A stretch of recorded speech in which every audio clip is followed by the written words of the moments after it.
Welcome to 69 TV. నేను మీ సుమంజలి. ముందుగా బులెటిన్లోని headlines.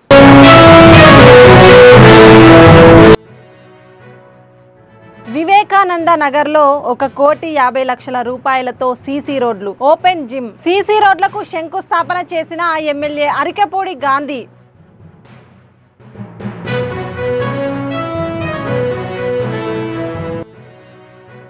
Morning వాక్లో భాగంగా చెరువులను పరిశీలించిన ఎమ్మెల్యే. నల్లగొండ చెరువుల బాధ్యత గ్రామస్తులదే అన్న ఎమ్మెల్యే కోమటిరెడ్డి రాజగోపాల్ రెడ్డి.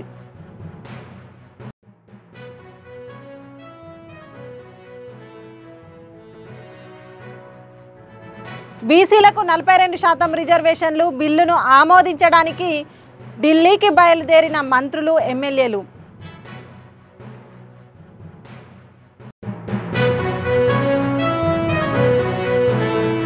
ఇక డీటెయిల్స్లోకి వెళ్తే, వివేకానంద నగర్ డివిజన్ పరిధిలోని పలు కాలనీలలో 1,50,00,000 రూపాయలతో సీసీ రోడ్లు, ఓపెన్ జిమ్ నిర్మాణ పనులకు ఈరోజు Serilingampally MLA PSC chairman Arikepudi Gandhi ముఖ్య అతిథిగా హాజరై డివిజన్ కార్పొరేటర్ మాధవరావు, రోజాదేవితో కలిసి శంకుస్థాపన చేశారు. ఈ సందర్భంగా మాట్లాడుతూ డివిజన్లో ఇప్పటి వరకు 95% పనులు పూర్తయ్యాయని, కొన్ని కాలనీలలో సివరేజ్ పనులు పెండింగ్లో ఉన్నాయని, వాటి పరిష్కారం కోసం వారం రోజులలో కాలనీల అసోసియేషన్ సభ్యులు మరియు అధికారులతో కలిసి సమావేశం ఏర్పాటు చేసి వాటి శాశ్వత పరిష్కారం చేస్తామని హామీ ఇచ్చారు.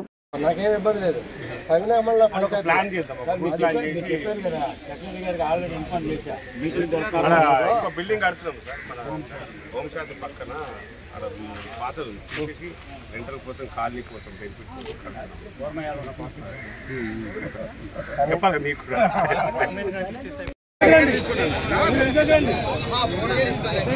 మీరు ఎంత చూస్తే మేము వస్తాం కదా, మీరు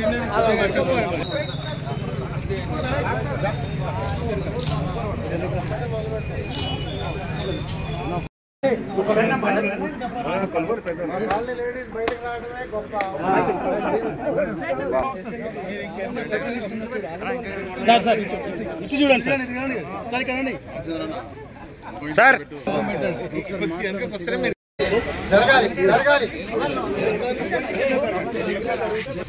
సార్ ఒక్క నిమిషం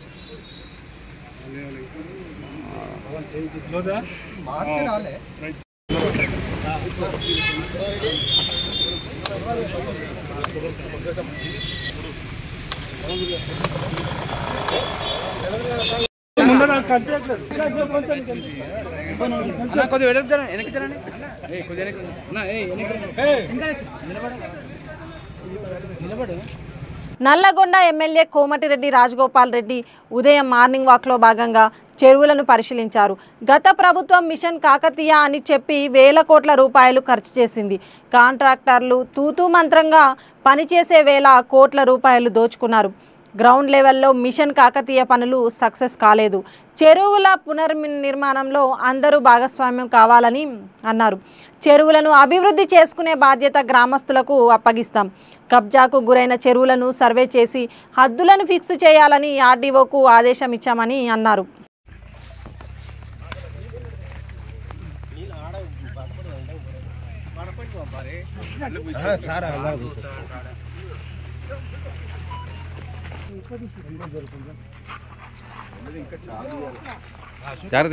అడుగు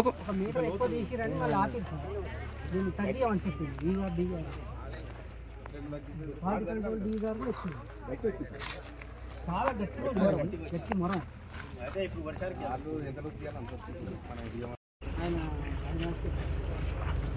అలా మనుషులు ఎవరు లేదు. మిషన్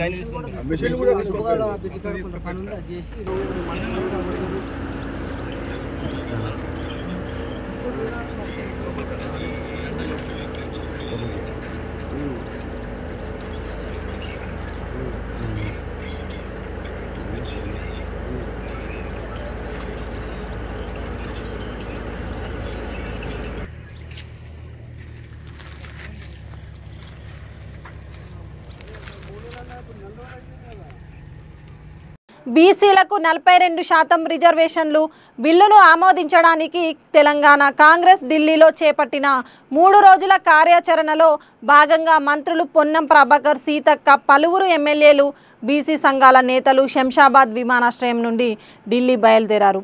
మంత్రి పొన్నం ప్రభాకర్ మాట్లాడుతూ దేశంలోనే తెలంగాణ రోల్ మోడల్గా రాహుల్ గాంధీ గారి వాగ్దానం మేరకు తెలంగాణ వ్యాప్తంగా ఇంటింటి సర్వే జరిపి ఎస్సీ, ఎస్టీ, బీసీల లెక్కలు తీసి సబ్ కమిటీ, కేబినెట్, శాసనసభ ఆమోదం తెలిపి గవర్నర్ ద్వారా రాష్ట్రపతి గారికి బిల్లును పంపించడం జరిగిందని అన్నారు.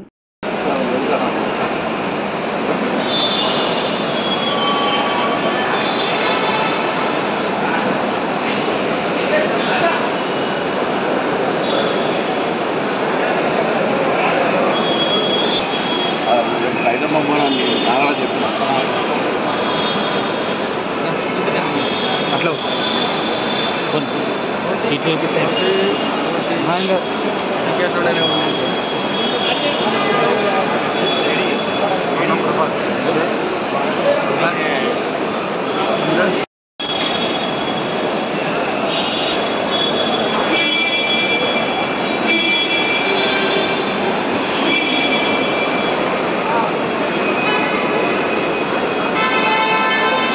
ఇస్తున్నా లేదు చెప్పింది మీ కూడా చెప్పింది లేదు చెప్పింది.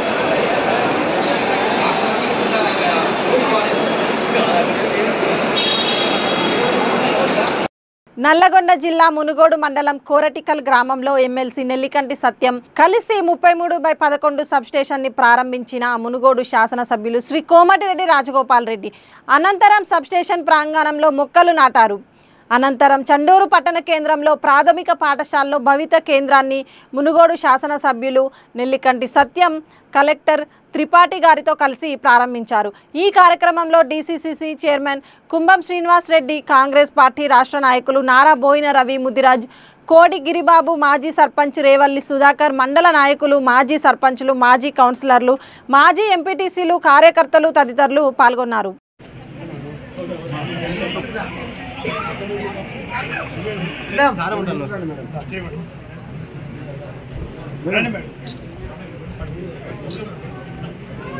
ఓకే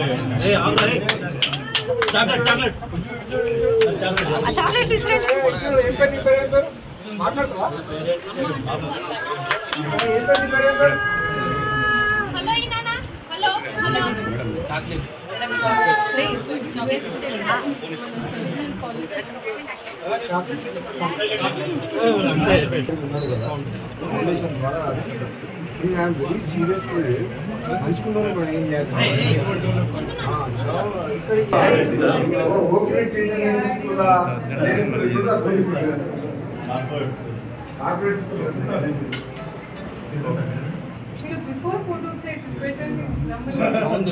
Sir, पकड़ सर.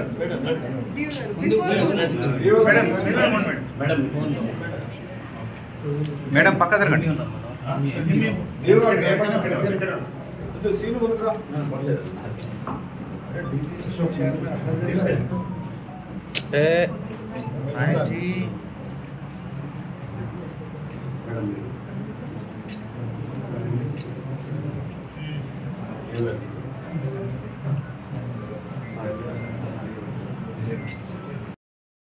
మంచిగా ఉందా ఇవి 2 ఉందా 3 ఉందా వచ్చామా అది సరిపోతుందా ఇక్కడ గ్రోత్ లేదు మాట్లాడుతుందా ఎన్ని మాటలు వస్తాయా చెప్పు నాన్న నీ పేరు చెప్పు చెప్పు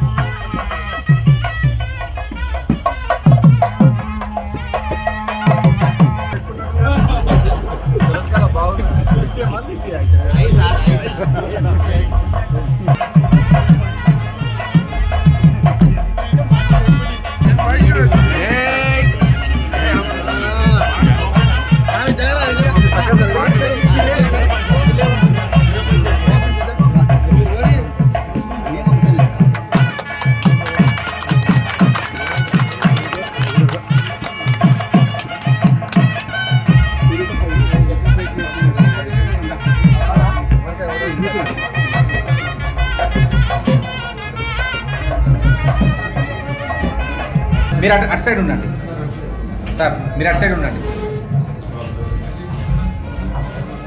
ఇట్లా ఇట్లా ప్రొడక్షన్ సార్ బ్రేకర్స్ మీరు పక్కన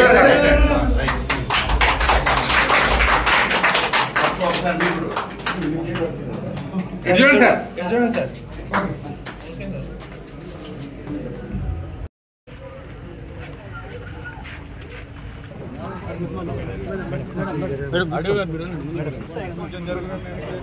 కొంచెం జరగనా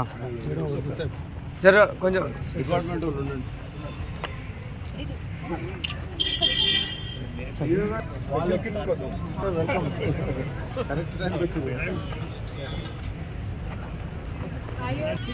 మండల కేంద్రంలో ఒక సెంటర్ ఉంది. ప్రతి మండలంలో for differently abled children with special needs అంటారు. ఎగ్జాంపుల్ మేడం మీ 16 ఎంతమంది 20 మంది 70 జిల్లాలు వచ్చేసి 655.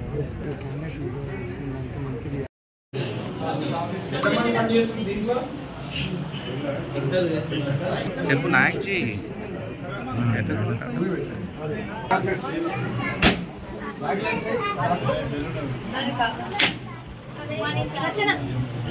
ఇంకేమైంది ఏంటంటే పేరు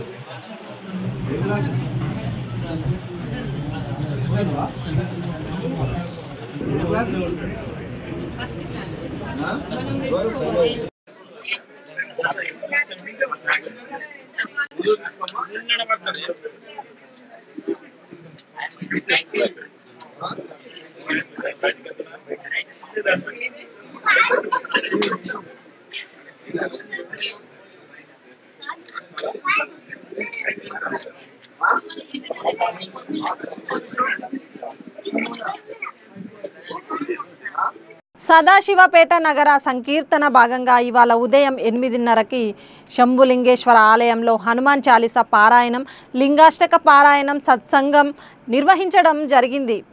సత్సంగంలో సనాతన హిందూ ధర్మం గురించి మరియు సదాశివపేట పట్టణంలోని బీరప్ప మందిర పునర్నిర్మాణ పనుల గురించి మరియు సిద్ధాపురం డబుల్ బెడ్రూమ్ పక్కన ఉన్న అమ్మవారి మందిరాన్ని గురించి వివరించడం జరిగింది. ఈ కార్యక్రమంలో భక్తులు అధిక సంఖ్యలో పాల్గొన్నారు. హనుమాన్ చాలీసా లింగాష్టక పారాయణం కోసం రావడం జరిగింది. పారాయణమైంది. అయితే పోయిన మంగళవారం రోజు మనం అందరం కూడా మన కార్యక్రమం ముగించుకొని మోహన్పేట రోడ్లో ఉన్న అక్కడ బీరప్ప మందిరానికి వెళ్ళడం జరిగింది. అది కొంచెం శిథిలావస్థలో చేరింది కాబట్టి అందరం కూడా అక్కడ వెళ్ళడం జరిగింది. అయితే అక్కడ ఆ మందిరానికి సంబంధించిన వాళ్ళందరూ కూడా సమాచారం ఇవ్వడంతో వాళ్ళందరూ అక్కడ రావడం జరిగింది. వారు యుద్ధ ప్రాతిపదికన దాన్ని అంతా క్లీన్ చేసి వాళ్ళు మళ్ళీ ఆ యొక్క మందిరాన్ని పునర్నిర్మించడానికి అందరూ కూడా వాళ్ళే అందరు కలిసి దాన్ని అక్కడ ప్రారంభించడం జరిగింది. పని కూడా అయిపోతుంది కూడా మొత్తానికి. ఈ శ్రావణ మాసం లోపల ముగింపు లోపల వాళ్ళు మళ్ళీ దాన్ని అక్కడ ఉన్న లింగాలన్నీ ప్రతిష్ఠ చేసి కార్యక్రమం చేస్తామని చెప్పడం జరిగింది. ఇది ఒక శుభ పరిణామం. మనం అందరం కూడా సమాజాన్ని ముందు తట్టి లేపుతే కార్యక్రమాలు అవుతున్నాయి అన్నమాట. ఇవన్నీ కార్యక్రమాలన్నీ కూడా మనంతరం మనము అంటే మన మందిరం కదా ఇది అనే ఒక ఉద్దేశం అందరి లోపల ఉండాలి. నేను నిన్న మెసేజ్ కూడా పెట్టడం జరిగింది. మా మందిరం లోపల అయిపోయిన నగర సంకీర్తనకి మాకేం సంబంధం లేదు హాస్పిటల్ గురించి అనే ఆలోచనలు ఉంటారు కూడా. అయితే ఇది మన అందరం కూడా నగరం కోసం చేస్తున్నాం. మన నగరంలో ఉన్న ప్రజానికానికి సుఖ సంతోషంతో ఉండడానికి, అదేవిధంగా హైందవ ధర్మాన్ని ముందుకు తీసుకెళ్ళడానికి ఈ కార్యక్రమం చేస్తున్నాం. కాబట్టి విశ్వ హిందూ పరిషత్ తరఫున ప్రతి కార్యక్రమానికి ముందుండి నడిపిస్తున్నాం. అదేవిధంగా అందరూ కూడా సహకారంతో ముందుకు నడుస్తుంది. నిన్న జరిగిన సంఘటన ఏదైతే మన దగ్గరలో ఉన్న సిద్ధాపూర్ డబుల్ బెడ్రూమ్ దగ్గర అక్కడ 4 సంవత్సరాల నుండి అక్కడ బోనాలు తీస్తున్నారు అందరూ కూడా. అయితే అక్కడ ఉన్న మందిరాన్ని పోయిన సంవత్సరం రెవెన్యూ వాళ్ళు వచ్చేసి చిన్నగా వాళ్ళంతా వాళ్ళు అక్కడ చిన్నగా మందిరం ఏర్పాటు చేసి రెవెన్యూ గవర్నమెంట్ స్థలం నుంచి ఎవరు కూడా పెట్టొద్దు అని చెప్పేసి దాన్ని తీసేయడం జరిగింది. ఈ సంవత్సరం కూడా అదేవిధంగా కొనసాగుతుంది. అయితే మున్సిపల్ వారు ఎంఆర్ఓ గారికి నిన్న మెమరాండం ఇవ్వడానికి వెళ్ళినప్పుడు వారు ఏం చెప్పారంటే మున్సిపల్ నుండి 10 గుంటలు ప్రతి ఒక్క సమాజానికి 10 గుంటలు కేటాయించమని చెప్పి అంటున్నారు. కానీ మనమేమో ఆ యొక్క గవర్నమెంట్ స్థలం ఎప్పుడు ఇస్తారో మనం వెయిట్ చేస్తున్నాం. కానీ మిగతా మతం వాళ్ళు ఆల్రెడీ దాన్ని అక్కడ ఒక చిన్న దర్గా నిర్మించేసి అదేవిధంగా పనులు కొనసాగిస్తున్నారు. యంత్రాంగం మాత్రం హిందూ దేవాలయం యుద్ధ ప్రాతిపదికన వచ్చి తీసేస్తున్నారు. దాని లోపల ఒక బాధాకరమైన విషయం ఏంటంటే పట్టణంలో ఉన్న ప్రముఖులు ఎవరు స్పందించారు. ఇది మన మందిరం, మన సమాజానికి రేపు పొద్దుగాల మన ఏమిస్తాం మెసేజ్ అనేది కూడా ఆలోచన చేయకుండా వాళ్ళ అధికారులు అదే విధంగా ప్రవర్తిస్తున్నారు. వాళ్ళు ముందు రాగానే ఏమున్నా సరే హిందూ మందిరాలు, టార్గెట్ హిందూ మందిరాలు అవుతున్నాయి అన్ని కూడా.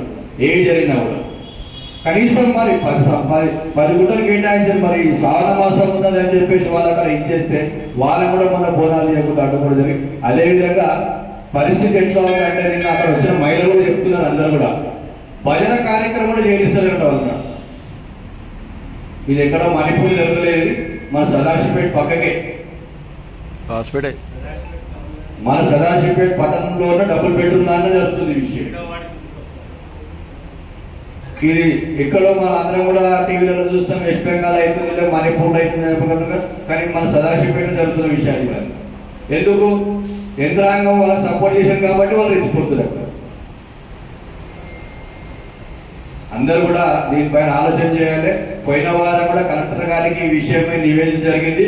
వారు సమగ్రమైన విచారణ చేసి తగు చర్యలు తీసుకోమని చెప్పడం జరిగింది. ఎంఆర్ఓ కూడా నిన్న ఎంఆర్ఓ కూడా అడిగినాం, మేడం మరి పోయిన వారం కలెక్టర్ గారికి ఇచ్చినట్టు మాకు వచ్చింది, మేము పైన చర్య తీసుకున్నాము, అదేవిధంగా ఉన్న దాని మీద పోలీసు కూడా కంప్లైంట్ చేయడం జరిగిందని చెప్పంటుంది.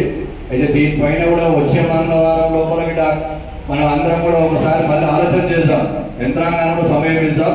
మనం ఈ శ్రావణ మాసం లోపల వాళ్ళు మనకి అక్కడ ఉన్న స్థలాన్ని చూయిస్తే కార్యక్రమం కూడా మనం అందరం కూడా వెళ్ళేసి అక్కడ ప్రారంభం చేద్దాం. ఇదే విధంగా మనం అందరం చూస్తున్నాం, సమాజం లోపల ఏ చిన్న విషయం జరిగినా కూడా స్పందిస్తలేరు ఎవరు కూడా. చాలా మటుకు ఖాళీ ఆన్లైన్లలో లేకపోతే సోషల్ మీడియాలో పోస్ట్ పెడుతున్నారు, కానీ ప్రత్యక్షంగా కూడా రావాలి కదా. ఏ విషయం జరిగినా రేపు రాబోయే తరానికి మన సాంప్రదాయం అందించాలంటే మనం కూడా కొంచెం ఏదైతే ఉన్నత పదవులు ఉన్నారో లేకపోతే సమాజంలో పెద్ద మనుషులు, అదే ప్రతి ఒక్కరికి పేరున ఇదే మా యొక్క విన్నపము. సమాజం లోపల హిందువుల పైన ఎవరిని వివక్షత చూపిస్తే ఖచ్చితంగా అందరూ కూడా ఈ యొక్క దాన్ని మనం అందరం కూడా ప్రతిఘటించాలి. మన అందరూ ఎవరు యొక్క నాయకుడు వస్తారు లేకపోతే ఎవరు వస్తారు కాదు, మనం అందరం కలిసి. నిన్న చూశాను నేను సీతాపూర్ కాలనీకి మహిళలు మొత్తం కాలనీ వాళ్ళందరూ వచ్చారు. అంటే మనం కూడా ఏంటంటే మన వాళ్ళకి వచ్చి వాళ్ళకి అందరూ సపోర్ట్ ఇవ్వడం సార్. మనం అందరం మనం ఏం చేయాలి, మనం మన బీరప్ప మందిరంకి వెళ్ళాం, మనం ఏం చేసినా కాదు పొదలు వీరికి వాళ్ళందరూ వాళ్ళు వచ్చారు, వాళ్ళందరూ వాళ్ళు ఎంత దాంట్లో ఎవరు కూడా మళ్ళీ మనకు పోస్ట్ వచ్చింది. ఏమొచ్చిందంటే సదాశివపేటలో ఉన్న వాళ్ళందరూ విరాళాలు ఇచ్చి ఆ మందిరాన్ని నిర్మిస్తున్నామని చెప్పి. అది తప్పది. వాళ్ళే అక్కడ ఉన్న వాళ్ళందరూ కలిసి ఏదైతే బీరప్ప మందిరానికి సంబంధించిన వాళ్ళే వేసుకొని వాళ్ళందరూ నిర్మిస్తున్నది. అది కూడా కొంచెం సోషల్ మీడియాలో మనం ఇక్కడ మాట్లాడేటప్పుడు కొంచెం చూసి మాట్లాడండి ఎవరైనా సరే. మనం ఎందుకంటే ఒక మనోభావాలు దెబ్బతీయదు మన లోపల. మనం కూడా వాళ్ళు నాకు ఎప్పుడో ఫోన్ చేసి అన్న ఏంటి ఇది అంటే ఏం లేదు మీరే చేస్తుంది కాబట్టి నాకు మీరే ఉంటుంది, వాళ్ళు ఏదో రాసినట్టున్నారు, దాన్ని తప్పు పడాల్సిన అవసరం కూడా లేదు. మనం కూడా చిన్న ఆలోచన చేసి ఒక కార్యక్రమాలు ఏమున్నా సరే ఇదే విధంగా కొనసాగించాలి. నేను మళ్ళొకసారి మీ అందరి తరఫున పట్టణ ప్రజలకు అందరికీ విన్నవిస్తున్నా, ఏదైతే మందిరాల లోపల హనుమాన్ చాలీస జరిగిన మందిర భక్తులకు అందరూ కూడా విజ్ఞప్తి, మీరు రోజు మీరు మందిరానికి 5 మంది వస్తే చాలండి. మనం అందరం కూడా ఏంటంటే కలుస్తాం. సదాశివపేటలో ఉన్న వాళ్ళందరం కూడా ఒక వాడ కాకుండా మొత్తం సదాశివపేట కలుస్తున్నాం. కాబట్టి ఈ కార్యక్రమాలు ప్రతి ఒక్కరు కూడా పాల్పంచుకోవాలి. అదేవిధంగా వచ్చే వారం మనం ఇక్కడ పక్కకున్న శ్రీ బ్రహ్మరామ మల్లికార్జున స్వామి మందిరంలో కూడా ఉంటుంది. అంగన్వాడీ కేంద్రాలను పిల్లలకు మొదటి పాఠశాలలుగా మార్చాలి. జిల్లా కలెక్టర్ పి ప్రావీణ్య. పిల్లలందరినీ ప్రీ ప్రైమరీ విద్య కోసం అంగన్వాడీ కేంద్రాల్లో చేర్చాలి. తల్లిదండ్రులకు అంగన్వాడీ కేంద్రాల్లో అందిస్తున్న ప్రీ ప్రైమరీ విద్యపై అవగాహన కల్పించాలి. అంగన్వాడీ కేంద్రాలను పిల్లలకు మొదటి పాఠశాలలుగా మార్చాలని జిల్లా కలెక్టర్ ప్రావీణ్య అన్నారు. పోతరెడ్డిపల్లి గ్రామంలోని అంగన్వాడీ కేంద్రాన్ని ప్రావీణ్య ఆకస్మికంగా సందర్శించారు.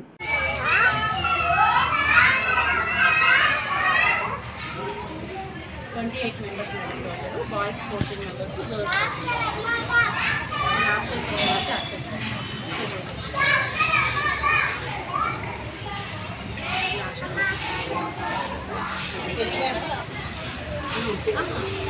అంటే 30 members.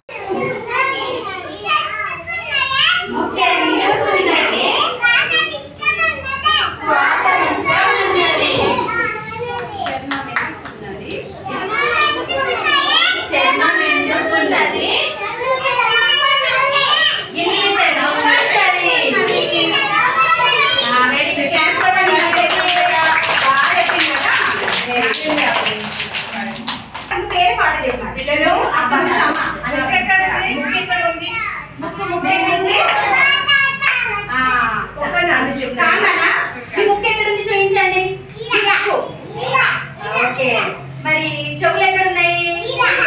చెవులు ఉన్నాయి. కళ్ళు ఎక్కడ ఉన్నాయి? కళ్ళు ఇక్కడ ఉన్నాయా? చేతులు ఉన్నాయా మీకు? మరి ఏం చేస్తావు చేతులతో?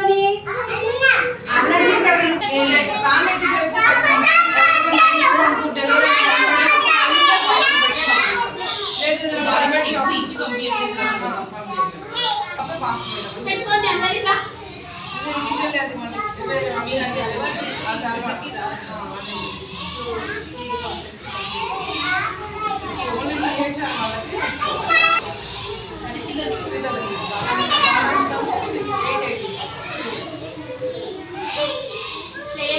రేవంత్ పాలన గాలికి వదిలేశారు. రేవంత్ రాజకీయ కక్ష సాధింపు చర్యలకు పాల్పడుతున్నారు. విద్యార్థులు రోడ్డెక్కి ధర్నాలు చేస్తున్నారు. వాస్తవాలు లేకుండా వండివార్చిన రిపోర్టు బయట పెట్టారని మాజీ మంత్రి హరీష్ రావు అన్నారు. మంగళవారం నాడు తెలంగాణ భవన్లో ఆయన పీపీటీ ప్రజెంటేషన్ ఇచ్చారు. హరీష్ రావు మాట్లాడుతూ బిల్లు కావాలంటే 10 నుండి 12% కమిషనర్లు కావాలి. బీజేపీ కాంగ్రెస్లు కలిసి కక్ష సాధింపు చర్యలకు పాల్పడుతున్నారు. గోదావరి నదిపై పోలవరం ప్రాజెక్టు 3 సార్లు కుప్పకూలిందని అన్నారు. మాకు నోటీసులు రాకముందే మీడియాకు లీకులు ఇస్తున్నారు. నిన్న రాష్ట్ర ప్రభుత్వం కాళేశ్వరం కమిషన్ పేరు మీద కొన్ని లీకుల రూపంలో రిపోర్ట్ మొత్తం బయట పెట్టకుండా వండి వార్చిన ఒక నివేదికను బయటపెట్టారు. అయితే ఈరోజు దాని మీద నిజాలు వాస్తవాలు రాష్ట్ర ప్రజల ముందు ఉంచాలనే ఉద్దేశంతో ఈ పీపీటీని, ఈ ప్రెస్ కాన్ఫరెన్స్ను నిర్వహించడం జరుగుతూ ఉంది. గత 20 నెలలుగా రాష్ట్రంలో చూస్తే రేవంత్ రెడ్డి గారు పాలన గాలికి వదిలేసి రాజకీయ కక్ష సాధింపు చర్యలకు పాల్పడుతూ ఉన్నారు. రాష్ట్రంలో పాలన లేదు. ఎక్కడా రైతులకు యూరియా దొరుకుతలేదు. హాస్టల్ పిల్లలు ఆసుపత్రుల పాలవుతూ ఉన్నారు. తరగతి గదుల్లో చదువుకోవాల్సిన విద్యార్థులు ఫీజు రియంబర్స్మెంట్ విడుదల చేయాలని, ఉద్యోగాలకు నోటిఫికేషన్లు ఇవ్వాలని రోడ్లెక్కుతున్న పరిస్థితి. వర్షాలు పడక, నీళ్లు రాక పంటలు ఎండిపోతున్న పరిస్థితి. ఈ రకమైన పరిస్థితులు రాష్ట్రంలో ఉన్నాయి. కానీ రేవంత్ రెడ్డి గారు, మా ప్రభుత్వం మాత్రం డబ్బులు దంచుకునేందుకు కమిషన్లు, ప్రతిపక్షాల మీద కక్ష సాధించడం కోసం రాజకీయ కమిషన్లు. ఇవాళ ఏం జరుగుతుందో రాష్ట్రంలో ఎవరిని అడిగినా చెప్తారు. ఫైనాన్స్ డిపార్ట్మెంట్లో బిల్లు పాస్ కావాలంటే 10%, 12% కమిషన్లని కాంట్రాక్టర్లే సెక్రటరియట్లపై ధర్నాలు చేస్తున్నారు. ల్యాండ్ కన్వర్షన్ కావాలంటే కమిషన్లు, బిల్డింగ్లకు అనుమతి రావాలంటే కమిషన్లు. మొత్తం కూడా ఈ రాష్ట్రంలో అంతా కమిషన్లమయం చేసినారు. డబ్బులు దండుకోవడానికి కమిషన్లు, ప్రతిపక్షాల మీద మరి కక్ష సాధించడం కోసం మరొక వైపు కమిషన్లు. ఈరోజు 2 పార్టీలు, కాంగ్రెస్ బీజేపీలు ఇద్దరూ కలిసి కుట్ర చేస్తూ ఉన్నారు. 2 పార్టీలు కలిసి రాజకీయంగా ఇలా కక్ష సాధింపు చర్యలకు అటు కేంద్ర రాష్ట్ర ప్రభుత్వాలు ప్రయత్నం చేస్తూ ఉన్నాయి. మనం చూసాం ఎన్డీఎస్ఏ రిపోర్ట్. ఎన్డీఎస్ఏ రిపోర్ట్ ఏం జరిగిందో మీ అందరికీ తెలుసు. ఇప్పుడు ఇదే గోదావరి నది మీద పోలవరం ప్రాజెక్ట్ ఉంది. మరి పోలవరం ప్రాజెక్టులో కుప్పగూలింది, 3 సార్లు కూలింది. 3 సార్లు కుప్పగూలిన ఆడికి ఎన్డీఎస్ఏ బోలే. ఇదే గోదావరి నది మీద అక్కడికి ఎన్డీఎస్ఏ బోదు, రిపోర్ట్ ఇయ్యదు.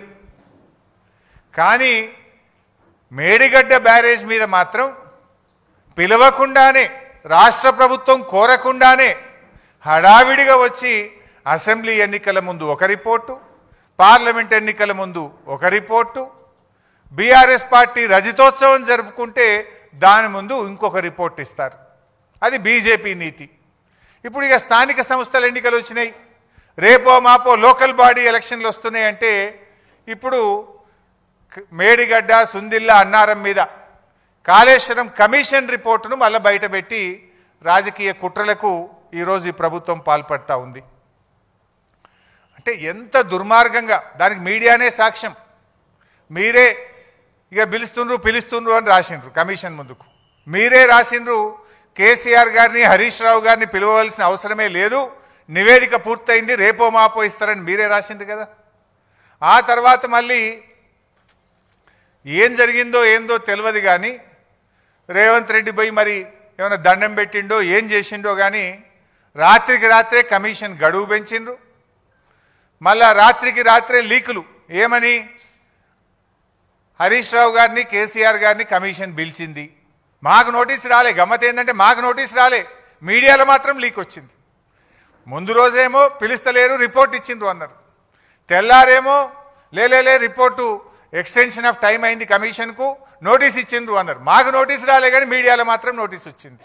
అంటే ఇదంతా ఒక కుట్రతో జరుగుతున్నది అనేది చాలా స్పష్టంగా మనకు అర్థమవుతా ఉంది. అయితే నిన్న ప్రభుత్వం ఏమో ఒక 60 పేజీలతో రిపోర్ట్ రిలీజ్ చేసిండ్రు. బులెటిన్ ముగించే ముందు హెడ్లైన్స్ మరోసారి.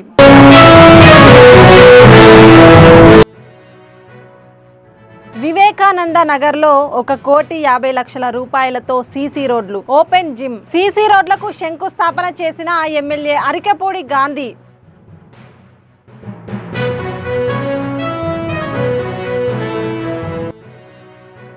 మార్నింగ్ వాక్లో భాగంగా చెరువులను పరిశీలించిన ఎమ్మెల్యే. నల్లగొండ చెరువుల బాధ్యత గ్రామస్తులదే అన్న ఎమ్మెల్యే కోమటిరెడ్డి రాజగోపాల్ రెడ్డి.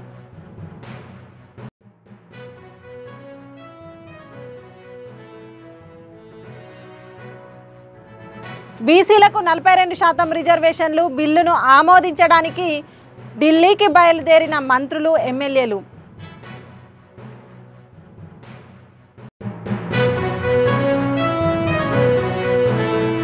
ఇవి బులెటిన్ విశేషాలు. మరిన్ని అప్డేట్స్ కోసం చూస్తూనే ఉండండి 69 టీవీ తెలుగు న్యూస్.